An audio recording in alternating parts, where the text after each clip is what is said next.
For the first part of our Live Better, Live Longer series, we're going to look at a condition that affects both young and old, but which, as our population ages, is becoming one of the biggest threats to our nation's health. Loneliness is toxic because it sets up a stress response that we believe breaks down the body.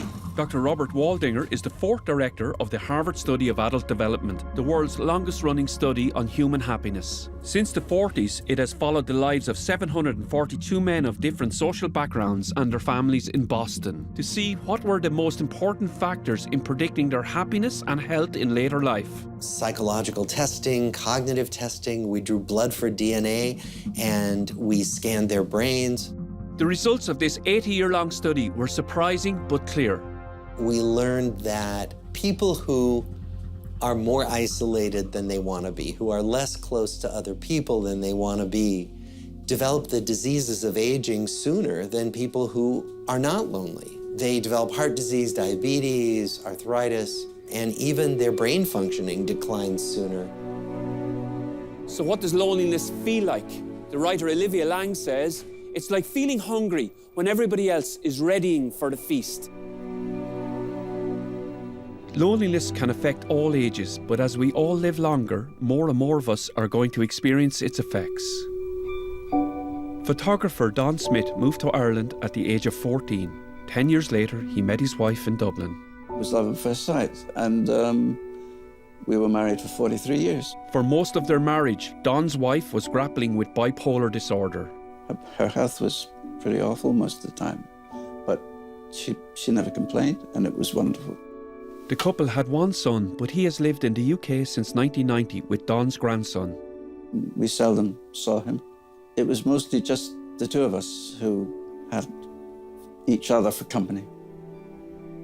I was very lucky. When Anne died 9 years ago, it was a huge blow.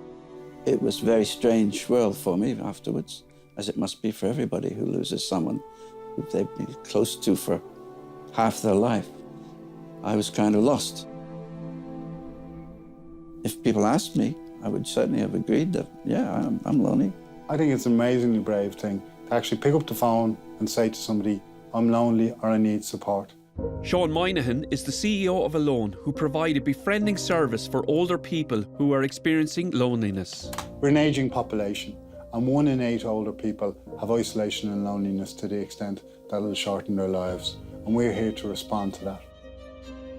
When Don eventually picked up the phone to ask for help, Alone connected him with someone who had recently signed up as a volunteer. About 6 months ago, I'd just been on holidays with my amazing boyfriend. I was going to see my parents in a couple of weeks, and I just felt very consciously grateful. And it just made me think about people who don't have that support system like I would. 25-year-old Dana is originally from the Netherlands, but has lived in Dublin for the last 5 years, where she works as a sales manager in the Shelbourne Hotel. Despite the difference in age, their shared interest prompted Alone to put her in contact with Don. I asked for someone who was interested in the arts, and they certainly delivered, because my friend is just wonderful. Dana visits Don once a week. And I love the blue here. Yeah, that's Giselle from the Cork Examiner. Why- The Cork Opera House. To give up an hour of time to talk to somebody is not only a generous thing to do, but it's a rewarding thing to do. Every time I leave Don, I feel really energized and I feel really happy. You just feel like you're doing something good for someone else. And the benefits of volunteering have been proven. Younger people who visit older people love it. And often they get to have a relationship with an older person that they wouldn't otherwise have, get to learn from that person's life experiences. And they know that it's a privilege. They know that they are actually making an impact. And where they wanted to help somebody else, they didn't realize how much it helped themselves. It's changed my whole outlook. It has actually become a really important part of my life as well. We're a charitable organisation, and our aim is to go from 700 to 7,000 volunteers. And even if we manage to achieve that, we'll only get to around 20% of the people who need us. If you feel that loneliness has become a part of your life and want to make a connection, Or if you wish to volunteer some of your time, you can contact Alone today. Reach out, make a real human connection. In the end, it's the most important thing we have.